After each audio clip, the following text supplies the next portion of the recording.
तूफान गांव की तरफ बर्बादी का सैलाब लेकर आया। गांव के कई घरों के अंदर पानी प्रवेश कर गया। बहुत सारे लोग परेशान हो गए थे। हाहाकार मच गया था। गरीब राखी अपने 4 साल के बेटे श्याम को लेकर घर से बाहर आ गई। ये बाढ़ उसे प्रलय की तरह लग रही थी।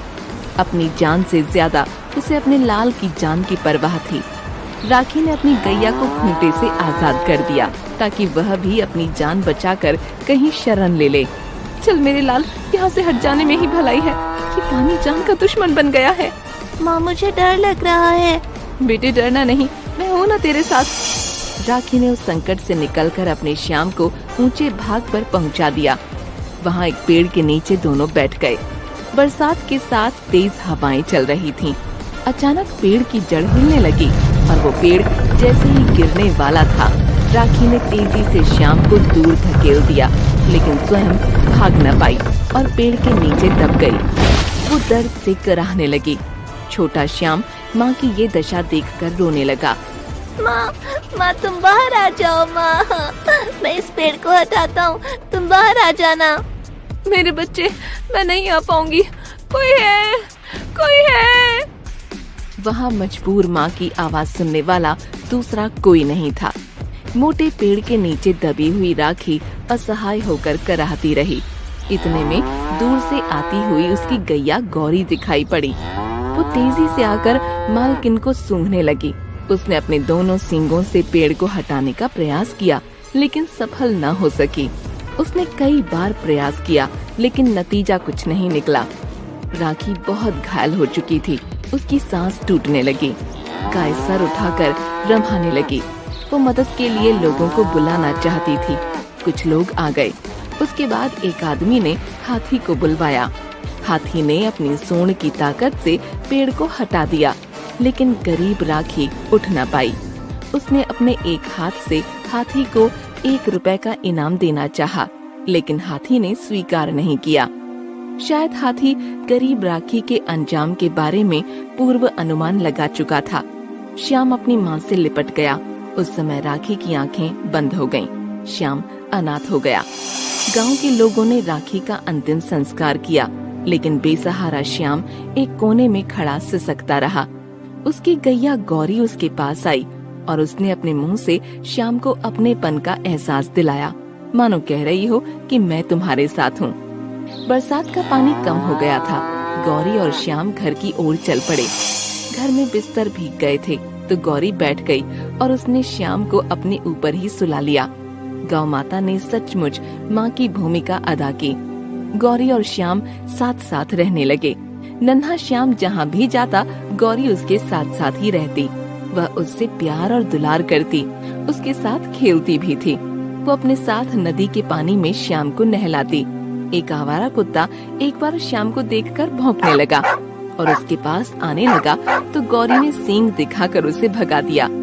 किसी की क्या मजाल जो श्याम का बाल भी बांका कर दे। श्याम को एक दिन बुखार हो गया तो गौरी जाकर पास के डॉक्टर को बुला लाई और उसका इलाज करवाया। डॉक्टर को भी गौरी के इस अनोखे प्यार को देखकर बड़ा आश्चर्य और खुशी हुई। गौरी रात भर श्याम की खटिया के पास ही बैठी रही। गाय और बच्चे के इस अनोखे प्यार को देखकर लोग दांतों तले उंगली दबाते थे। श्याम अक्सर गौरी के ऊपर सवार हो जाता और गौरी उसे लेकर गांव के चक्कर लगाने लगती। गौरी को गांव के लोग बहुत पूज्य मानते थे और कुछ न कुछ खाने को देते थे। उसी खाने से गौरी और श्याम दोनों का भला हो जाता। इस अनोखे रिश्ते के कारण गौरी और श्याम को बड़ा आनंद आता था।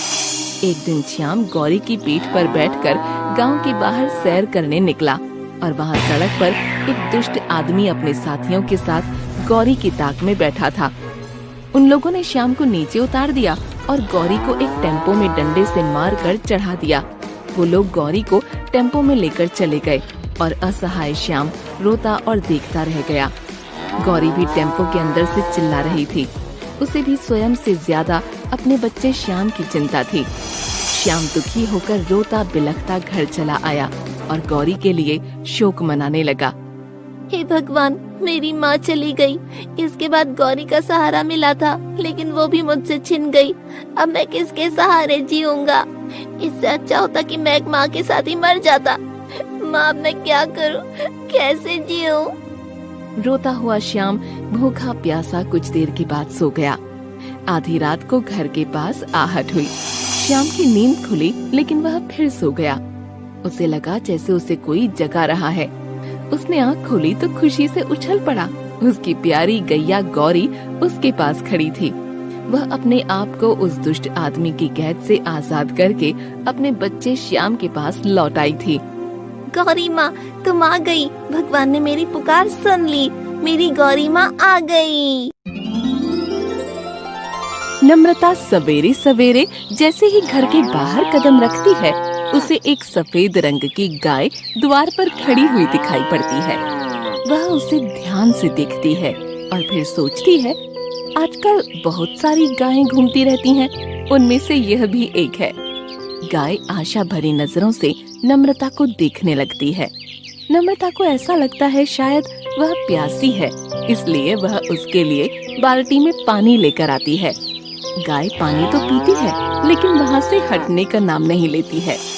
नम्रता के पति राकेश बाहर आ जाते हैं। क्या हुआ? क्या बात है? किस काम से बड़ी देर से बाहर खड़ी हो? यह गाय दरवाजे पर आ गई है। मैंने पानी पिलाया, फिर भी ये यहाँ से जाने का नाम ही नहीं ले रही है। ऐसा लगता है इसे हमारे घर की दहलीज प्यारी लग गई है। यह कहीं अन्यत्र न जाकर हमारे यहाँ आकर खड़ी हो गई है।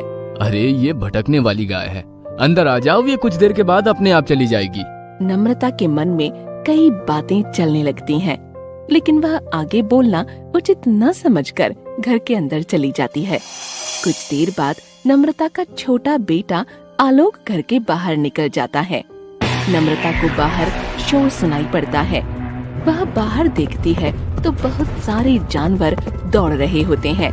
उसे वह सफेद गाय वहीं खड़ी हुई दिखाई पड़ती है। आलोक के रोने की आवाज आती है।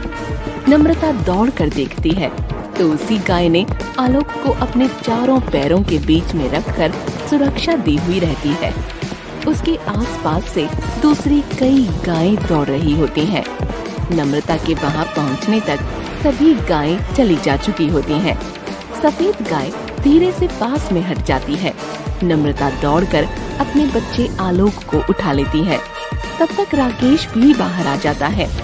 मेरा बच्चा, गाय ने आलोक को साफ बचा लिया, वरना जानवरों की भगदड़ में न जाने क्या होता। देखे ना, ये तो गर्भवती भी है। भगवान ने इसे हमारे पास भेज दिया है, हम इसे अपने साथ रखेंगे। नम्रता, तुम्हें तो पता है कि हमारे हालात अच्छे नहीं है। इसके चारे का इंतजाम कैसे होगा? मैं इसे घास छील कर खिलाऊंगी, आसपास के क्षेत्र में चरने के लिए भी छोड़ दूंगी। नम्रता की इच्छा के सामने राकेश भी तैयार हो जाता है। नम्रता उसके खाने का प्रबंध करती है। उसका नाम वह नंदनी रख देती है। नंदनी के कदम पड़ते ही उनके घर में खुशियाँ आने लगती हैं। राकेश को लॉटरी में 10 लाख रुपए का पहला इनाम मिल जाता है। वे सब खुशी के मारे झूमने लगते हैं। उनकी जिंदगी पूरी तरह से बदल जाती है। राकेश, नम्रता और आलोक तीनों के साथ नंदिनी बहुत सुखपूर्वक रहने लगती है। राकेश घर के बहुत सारे सामान, अच्छे कपड़े और नम्रता के लिए गहने भी लेता है। एक बड़ा खेत खरीदने के लिए वह बहुत सारे रुपए घर पर रख लेता है। कुछ दिनों बाद रात के समय एक चोर राकेश के घर से सोना, चांदी और रुपए चुरा लेता है। वह चोरी का सामान समेटकर जैसे ही घर के बाहर निकलने लगता है, उसके रास्ते में नंदिनी आकर खड़ी हो जाती है। वह भागने की कोशिश करता है, लेकिन नंदिनी उसे सींग से मारकर गिरा देती है। वह फिर से भागना चाहता है, पर नंदिनी उसे दोबारा सींग मारकर गिरा देती है। इतने में राकेश और नम्रता आ जाते हैं। चोर पकड़ा जाता है। वाह नंदिनी, इतनी बड़ी चोरी करने वाले चोर को पकड़ा दिया, हमारा धन बचा लिया। तुम सचमुच हमारी रखवाली हो नंदिनी। अचानक नंदिनी के पेट में दर्द होने लगता है। वह परेशान हो जाती है, इधर उधर घूमने लगती है। राकेश परेशान हो जाता है। देखिए, परेशान मत होइए, हमारी नंदिनी बच्चे को जन्म देने वाली है। कुछ देर के बाद नंदिनी एक सुंदर प्यारे से बछड़े को जन्म देती है। घर में खुशहाली छा जाती है। बछड़े का नाम गोलू रख दिया जाता है। गोलू घर की रौनक बन जाता है। नंदिनी के दूध से राकेश के घर में ही पर्याप्त मात्रा में दूध, दही, घी होने लगता है। 1 वर्ष बीत जाता है। एक दिन राकेश नंदिनी को चराने के लिए पास के जंगल में लेकर जाता है। अचानक 2 भयानक भेड़िए राकेश के पास आकर गुर्राने लगते हैं। राकेश डर जाता है। वह अपने आप को बचाने के लिए चारों तरफ देखने लगता है। दूर चढ़ते हुए नंदिनी राकेश को भेड़ियों से घिरा हुआ देख लेती है। वह वहाँ से दौड़ती हुई राकेश के पास आ जाती है। राकेश का भय दूर हो जाता है। मेरी प्यारी नंदिनी आ गई। नंदिनी ढाल बनकर राकेश के सामने खड़ी हो जाती है। एक भेड़िया राकेश की तरफ तेजी से आता है। उसे सींग मारकर नंदिनी दूर उछाल देती है। तब तक दूसरा भेड़िया आगे बढ़ता है। उसे भी वह सींग मार देती है। राकेश एक लकड़ी लेने जाता है। उसी बीच नंदिनी के पैर में एक भेड़िया काट लेता है। राकेश लकड़ी लेकर आता है और भेड़िए को बड़े जोर से मारता है। राकेश और नंदिनी मिलकर दोनों भेड़ियों को मारकर भगा देते हैं। राकेश राहत की सांस लेता है। नंदिनी, आज तुमने मुझे बचा लिया। तुम सचमुच हमारी रक्षक बन गई हो। राकेश अगले ही पल नंदिनी के पैर का घाव देखकर बहुत दुखी हो जाता है। वह तुरंत नंदिनी के पैर पर कपड़ा बांध देता है और जानवर के डॉक्टर के पास इलाज कराने के लिए लेकर जाता है। नंदिनी सदैव एक बेजुबान प्राणी होकर भी बड़ी ही वफादारी के साथ राकेश और उसके परिवार का रक्षण करती है।